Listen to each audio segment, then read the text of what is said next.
Hello friends, the reading capsule पर आप सभी का स्वागत है। एक बात बताओ, क्या कभी तुम्हारे साथ ऐसा हुआ है कि कुछ शुरू तो किया हो पूरे जोश के साथ, लेकिन कुछ ही दिनों में सब ठंडा पड़ गया, जैसे कोई नई आदत बनानी चाहिए हो। सुबह जल्दी उठने की, किताबें पढ़ने की, या फिर जिम जाने की शुरुआत में लगा हो कि बस अब की बार बदल जाऊंगा, लेकिन फिर वही पुरानी ढर्रा, वही टाल मटोल, वही कल से पक्का वाला वादा। अगर हाँ, तो यकीन मानो तुम अकेले नहीं हो। हम में से ज्यादातर लोग इसी जाल में फंसे रहते हैं। हम बदलना तो चाहते हैं, लेकिन समझ नहीं पाते कि शुरुआत कहां से करें या टिकें कैसे। आज का वीडियो इसी बारे में है ना। मोटिवेशनल भाषण न कोई जादू का तरीका, बस एक ईमानदार बातचीत, खुद को समझने की और असली बदलाव की शुरुआत करने की। तो चलो शुरू करते हैं। चैप्टर 1, क्या हम सच में जानते हैं कि हम क्या कर रहे हैं। कई साल पहले की बात है। एक नौजवान एक छोटे से गांव में रहता था। हर सुबह वो सूरज उगने से पहले उठता था, खेतों में काम करता था और हर किसी की मदद के लिए तैयार रहता था। गांव के लोग उसे मेहनती और नेक इंसान मानते थे, लेकिन अंदर ही अंदर वो बहुत परेशान रहता था। हर रात बिस्तर पर लेटते ही उसके मन में एक ही सवाल आता, मैं ये सब क्यों कर रहा हूं? क्या मैं बस इसलिए मेहनत कर रहा हूं क्योंकि यही मुझे बचपन से सिखाया गया है, या इसलिए क्योंकि सब यही करते हैं, या फिर इसलिए क्योंकि मैं सच में ऐसा करना चाहता हूं? यही सवाल इस पहले अध्याय का मूल है। हम जो कुछ भी करते हैं, क्या हम सच में समझते हैं कि हम क्यों कर रहे हैं? कृष्णमूर्ति हमें इस अध्याय में एक गहरी लेकिन सीधी बात समझाने की कोशिश करते हैं। वो कहते हैं कि हमारा हर एक्शन हमारे अतीत से आता है, हमारे अनुभवों से, हमारी यादों से, हमारी धारणाओं से। अब जरा रुक कर सोचो, जब तुम किसी से नाराज होते हो तो क्या वो नाराजगी उस एक पल में पैदा हुई, या वो किसी पुराने अनुभव से जुड़ी होती है? शायद किसी और ने तुम्हें कभी ऐसा महसूस कराया था, या तुमने पहले से ही मान लिया था कि सामने वाला गलत ही होगा। यही होता है जब हम बिना देखे बिना समझे काम करते हैं। हम रिएक्ट करते हैं जैसे मशीनें करती हैं। हम सोचते हैं कि हम अपने फैसले खुद ले रहे हैं, लेकिन असल में हम अपने पुराने डर, पुराने घाव और समाज की उम्मीदों से बंधे हुए होते हैं। असली एक्शन क्या होता है? कृष्णमूर्ति इसे बड़ी ही सुंदरता से समझाते हैं। वो कहते हैं, सच्चा एक्शन तब होता है जब वह स्वतंत्र हो, न डर से प्रेरित हो, न लालच से, न अतीत की छाया से। यानी जब तुम कुछ करते हो बिना किसी मानसिक बोझ के, बिना यह सोचे कि लोग क्या कहेंगे, बिना भविष्य की चिंता के, बिना अतीत के प्रभाव के, तभी वो असली एक्शन होता है। ऐसा एक्शन शांति लाता है, स्पष्टता लाता है और सबसे जरूरी, आजादी देता है। अब सवाल ये है, हम ऐसा कैसे करें? कैसे जाने कि जो हम कर रहे हैं वो सच में हमारा चुनाव है, या बस किसी डर या उम्मीद की प्रतिक्रिया? कृष्णमूर्ति एक शब्द पर बहुत जोर देते हैं, अवेयरनेस, जागरूकता। लेकिन ये कोई जोर से सोचने की बात नहीं है। ये एक शांत देखने की कला है, बिना जज किए, बिना भागे, बस खुद को देखना, अपनी हर भावना को देखना, हर प्रतिक्रिया को, हर डर को। जैसे तुम किसी नदी को बहते हुए देखो, बिना रोके, बिना छुए, बस देखने से ही एक चमत्कार होता है। तुम्हारा मन खुद साफ होने लगता है। तो इस पहले अध्याय में हम क्या सीखा? हम जो भी करते हैं वो अक्सर हमारे अतीत और समाज से प्रभावित होता है। असली एक्शन वही है जो पूरी स्वतंत्रता से आता है, और ऐसा एक्शन सिर्फ तब होता है जब हम खुद को जागरूकता के साथ देखना शुरू करते हैं। अगर हमारा मन ही हर चीज को धुंधला कर रहा है, तो क्या मन से परे जाना भी संभव है? क्या हम अपने विचारों को सिर्फ देखकर उनसे मुक्त हो सकते हैं, या क्या सोचते रहना ही हमारी प्रकृति है? यही जानेंगे हम चैप्टर 2 में, जहां बात होगी थॉट की शक्ति और उसकी सीमाओं की। मिलते हैं अगले अध्याय में और भी गहराई के साथ। चैप्टर 2, क्या सोच ही समाधान है या समस्या का हिस्सा? एक बार की बात है, एक आदमी रोज जंगल में जाता था। वो वहां बैठकर ध्यान करता था, सोचता था कि शांति कैसे पाई जाए। हर दिन एक नई तरकीब, कभी मंत्र, कभी सांस पर ध्यान, कभी कल्पनाओं में खो जाना। लेकिन हर बार जब वो लौटता तो उसका मन उतना ही उलझा हुआ होता। एक दिन थक हार कर उसने पूछा, मैं इतना सोच रहा हूं समाधान खोजने के लिए, लेकिन मेरी सोच ही मुझे और उलझा रही है। ऐसा क्यों हो रहा है? यही सवाल चैप्टर 2 का दिल है। क्या हमारा मन यानी हमारी सोच वाकई हमें आजाद कर सकती है? कृष्णमूर्ति इस अध्याय में एक बहुत ही सीधी लेकिन चौंकाने वाली बात कहते हैं। Thought is limited, thought can never be free. अब यह थोड़ा अजीब लग सकता है। आखिर हम सोचकर ही तो समस्याएं हल करते हैं। हमने सोचकर ही विज्ञान बनाया, टेक्नोलॉजी बनाई, समाज बनाया। लेकिन कृष्णमूर्ति कहते हैं वही सोच जब अपने ही भीतर के सवालों को हल करने की कोशिश करती है तो वो उलझ जाती है। क्यों? क्योंकि सोच हमेशा अतीत से आती है। सोच की प्रकृति क्या है? हमारा दिमाग जो कुछ भी सोचता है वो पिछले अनुभवों से बनता है। तुम्हारी यादें, तुम्हारी भाषा, तुम्हारे संस्कार, तुम्हारे डर और उम्मीदें, सब कुछ उस सोच का हिस्सा है। तो जब तुम सोचते हो मुझे बदलना है, वो सोच भी किसी पुराने अनुभव से आ रही होती है, शायद किसी असफलता से या किसी तुलना से या किसी डर से। और तब वो बदलाव नई शुरुआत नहीं होता, बल्कि पुराने की नए रूप में दोहराव बन जाता है। क्या सोच से शांति मिल सकती है? कल्पना करो तुम किसी गहरे दुख में हो और तुम सोचते हो मैं इससे बाहर आ जाऊंगा। तुम रास्ते खोजते हो, पुस्तकें पढ़ते हो, सोचते हो कि कैसे इससे बचा जाए।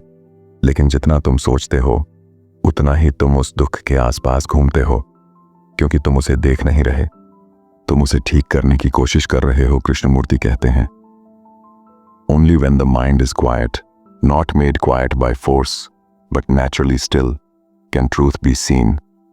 यानी शांति तब आती है जब तुम सोच को पहचानते हो और उसकी सीमा को स्वीकार करते हो। अब सवाल उठता है, क्या सोच पूरी तरह गलत है? बिल्कुल नहीं। सोच का एक बहुत जरूरी स्थान है। अगर तुम्हें घर बनाना है, किताब लिखनी है या ट्रेन पकड़नी है, सोच काम आती है। लेकिन जब बात खुद को समझने की हो, भीतर की उलझनों की हो, तो वही सोच बाधा बन जाती है, क्योंकि वो हर चीज को पुराने ढांचे में देखती है।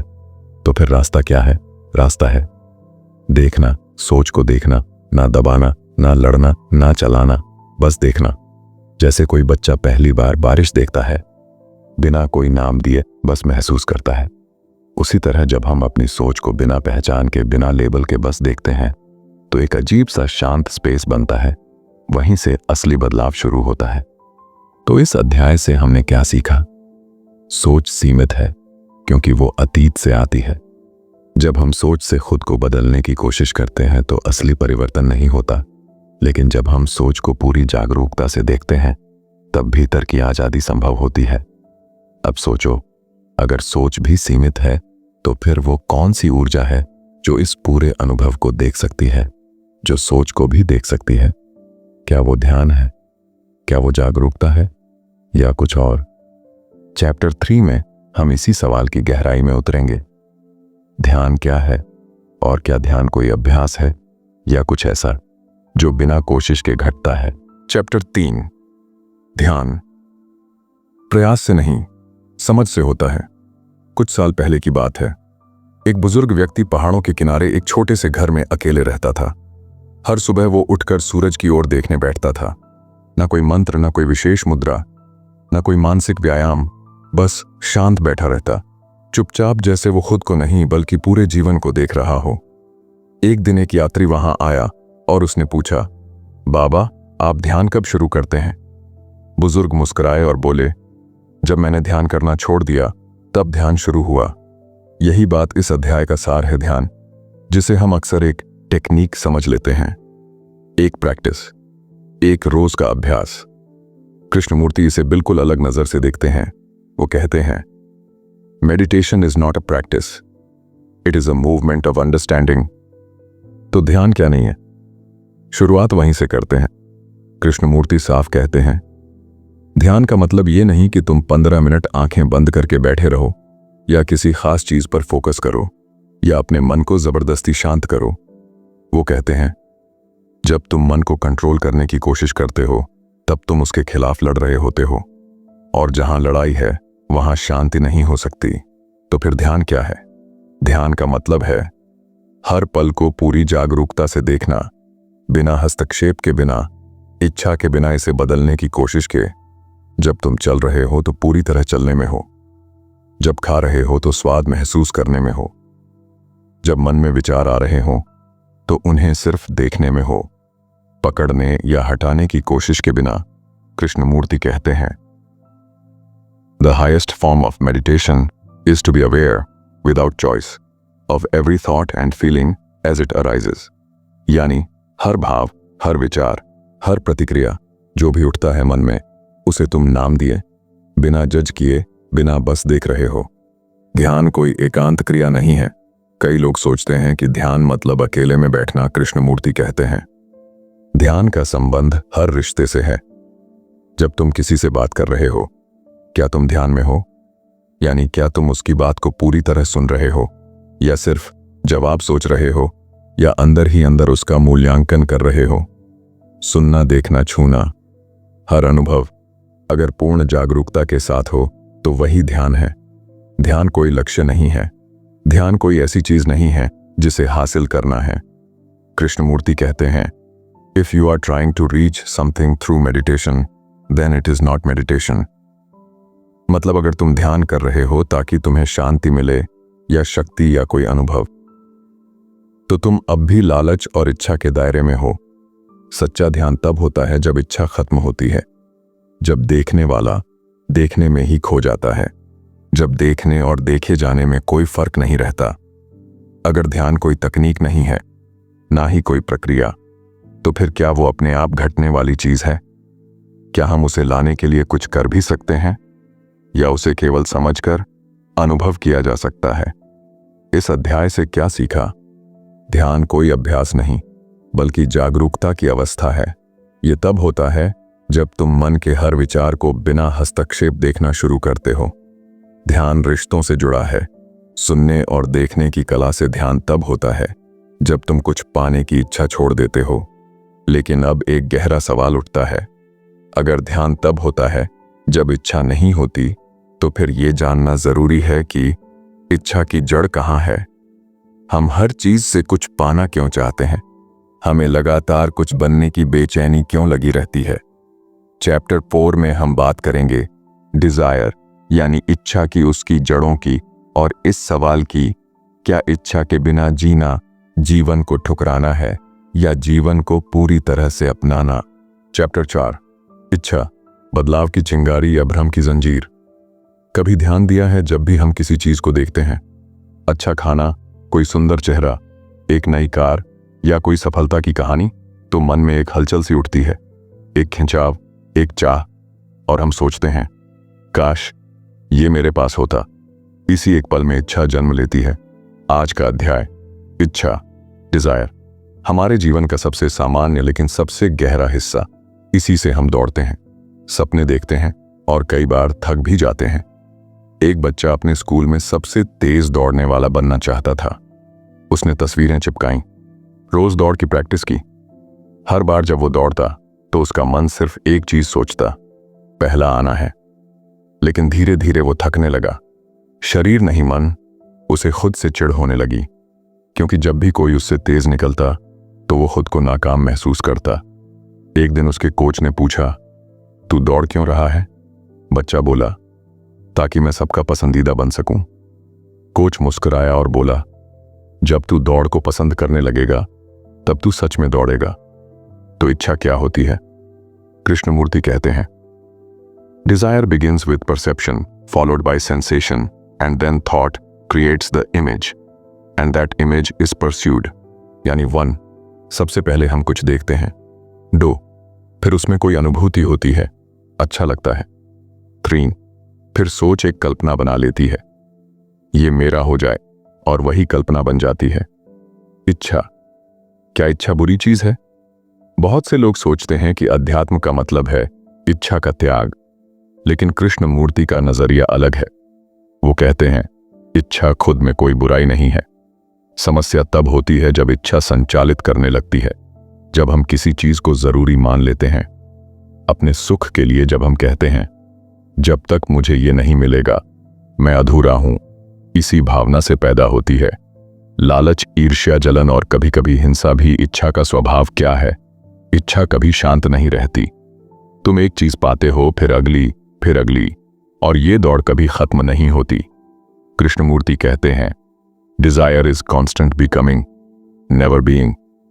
मतलब इच्छा हमेशा कहती है कुछ और बनो, कभी नहीं कहती जो हो वही ठीक है।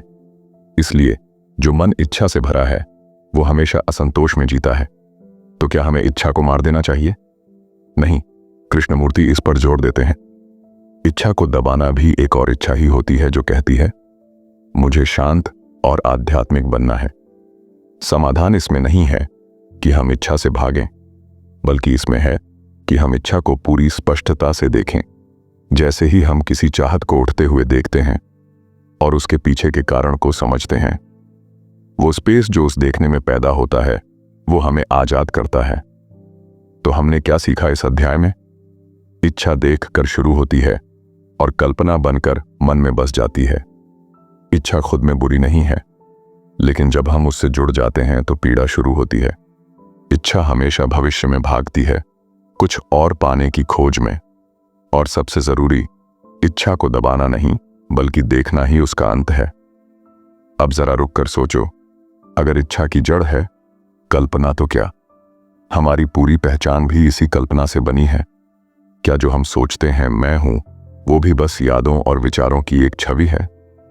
चैप्टर 5 में हम बात करेंगे स्वछवि, सेल्फ इमेज की उस नक्शे की जो मन ने खुद के लिए बना लिया है, और पूछेंगे क्या हम वाकई जानते हैं कि हम कौन हैं, या सिर्फ वो हैं जो हमने अपने बारे में सोच लिया है। चैप्टर 5, मैं कौन हूं, जो दिखता हूं या जो सोचता हूं। बहुत समय पहले एक व्यक्ति एक महान संत के पास गया। उसने कहा, मैं बहुत परेशान हूं, लोग मुझे नहीं समझते, मैं खुद को भी नहीं समझता। संत मुस्कुराए और बोले, तो बताओ तुम कौन हो? वो बोला, मैं एक पिता हूं, एक लेखक हूं, एक संवेदनशील इंसान हूं। संत ने फिर पूछा, ये सब तुम हो या ये सब तुमने अपने बारे में सोच रखा है? वो चुप रह गया। यही सवाल इस अध्याय की जड़ है। क्या जो हम सोचते हैं कि हम हैं, क्या हम वाकई वही हैं? हमारा नाम, हमारा काम, हमारे रिश्ते, हमारी उपलब्धियां, हमारा इतिहास, क्या ये सब मिलाकर ही हमारा 100 बनता है, या क्या असल में हम उससे कहीं ज्यादा हैं? सेल्फ इमेज, खुद के बारे में बनाई गई तस्वीर। कृष्णमूर्ति इस अध्याय में जिस बात पर सबसे गहरी रोशनी डालते हैं वो है सेल्फ इमेज, यानी स्वछवि। वो कहते हैं, the image you have about your self, built through time, experience, comparison, is not you, it is a creation of thought. यानी हम जो अपने बारे में सोचते हैं, मैं अच्छा हूं, मैं फेलियर हूं, मैं दूसरों से कमजोर हूं, मैं एक खास तरह का इंसान हूं, ये सब बातें हमारे अनुभवों और दूसरों की राय से बनी हैं और इनका कोई ठोस आधार नहीं है। ये छवि एक विचार है, और विचार, जैसा हमने पिछले अध्यायों में जाना, सीमित होता है। छवि बनती कैसे है? बचपन से ही हम सुनते आए हैं, तू समझदार है, तू कमजोर है, तू दूसरों जैसा क्यों नहीं है। धीरे धीरे हम इन बातों को सच मान लेते हैं और फिर उनके अनुसार जीने लगते हैं। अगर किसी ने कहा कि तुम बुद्धिमान हो, तो तुम हर बार बुद्धिमान दिखने की कोशिश करोगे। अगर किसी ने कहा कि तुम कुछ नहीं कर सकते, तो भीतर एक डर बैठ जाएगा और फिर हम उसी छवि को बचाने और साबित करने में लग जाते हैं। इसका असर क्या होता है? जब हमारी कोई सेल्फ इमेज बन जाती है तो हम खुद को देखने की क्षमता खो देते हैं। हम अपनी भावनाओं को नहीं समझ पाते, क्योंकि हम पहले ही तय कर चुके होते हैं कि हम कैसे इंसान हैं। मान लो तुमने सोच लिया कि तुम गुस्से वाले इंसान हो, तो हर बार जब कोई टकराव होगा तुम कहोगे, मुझसे तो वैसे ही गुस्सा आता है, और बात वहीं खत्म हो जाएगी। आगे कोई समझ नहीं, कोई बदलाव नहीं। तो क्या छवि को मिटा देना चाहिए? कृष्णमूर्ति कहते हैं, छवि को मिटाना या बदलना कोई हल नहीं है, क्योंकि ऐसा करने में भी सोच ही काम कर रही होती है। वो कहते हैं, freedom comes not through altering the image but by observing it without any movement of thought. मतलब जब हम इस बात को साफ साफ देख पाते हैं कि हमने अपने बारे में एक कहानी गढ़ ली है और उस कहानी को जी रहे हैं, तभी एक भीतरी स्वतंत्रता की शुरुआत होती है। देखना ही बदलाव है, कोई तकनीक नहीं, कोई अभ्यास नहीं, बस एक गहरी ईमानदारी से देखना, बिना भागे, बिना जज किए। अब जरा रुक कर सोचो, अगर तुम वो नहीं हो जो तुमने सोचा था, अगर तुम कोई फिक्स्ड पहचान नहीं हो, तो फिर तुम क्या हो? क्या हो सकता है कि हमारी असली प्रकृति किसी भी परिभाषा में बंधती ही नहीं? क्या हम सिर्फ एक जागरूकता हैं जो अनुभवों को देख रही है, ना किसी छवि में कैद, ना किसी नाम में? इस अध्याय से हमने क्या सीखा? सेल्फ इमेज यानी स्व छवि हमारे विचारों और अनुभवों से बनी होती है। हम इस छवि को इतना सच मान लेते हैं कि असली खुद को देखना भूल जाते हैं। लेकिन अगर हम इस छवि को बिना बदले बस देखना शुरू करें तो वही देखना आजादी की शुरुआत बन सकता है। अगर हमारी छवि, हमारी सोच और हमारी इच्छा सब चीजें हमें बांधती हैं तो क्या वास्तविक आजादी मुमकिन है? अगर है तो वो किस तरह की होगी?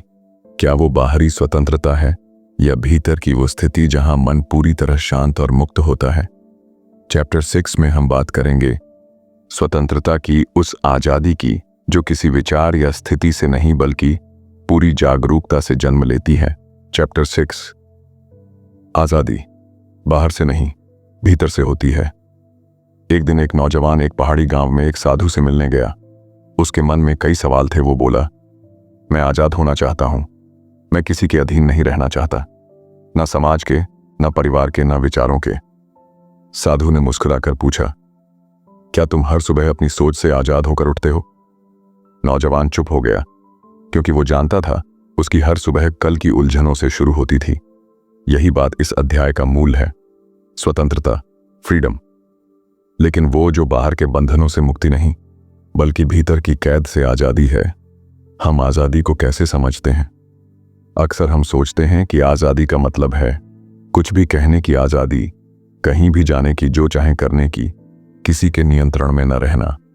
बेशक ये बाहरी स्वतंत्रता जरूरी है, लेकिन कृष्णमूर्ति जिस आजादी की बात करते हैं वो कहीं ज्यादा गहरी है। वो पूछते हैं, can there be freedom when the mind is caught in fear, in memory, in conditioning? क्या हम सच में आजाद हैं जब हमारा मन बीते कल के डर, भविष्य की चिंता और समाज की अपेक्षाओं में उलझा रहता है? भीतर की आजादी क्या होती है? भीतर की आजादी का मतलब है मन से आजादी, उस सोच से जो लगातार तुलना करती है, जो हर चीज को तोलती है, जो कहती है मैं बेहतर बनूं, मैं कुछ बनूं, मैं कुछ पाऊं। कृष्णमूर्ति कहते हैं, freedom is not at the end, it is at the very beginning. Without freedom there is no learning. यानी अगर तुम मन से बंधे हुए हो तो तुम कुछ नया देख ही नहीं सकते। तुम सिर्फ वही दोहराओगे जो तुम्हें सिखाया गया है, जो तुमने पहले से सोच रखा है। क्या डर में आजादी मुमकिन है? कभी गौर किया है, हमारे फैसलों के पीछे अक्सर डर होता है। डर कि लोग क्या कहेंगे, डर कि हम असफल हो जाएंगे, डर कि हम अकेले रह जाएंगे। कृष्णमूर्ति कहते हैं, जहां डर है वहां आजादी नहीं हो सकती।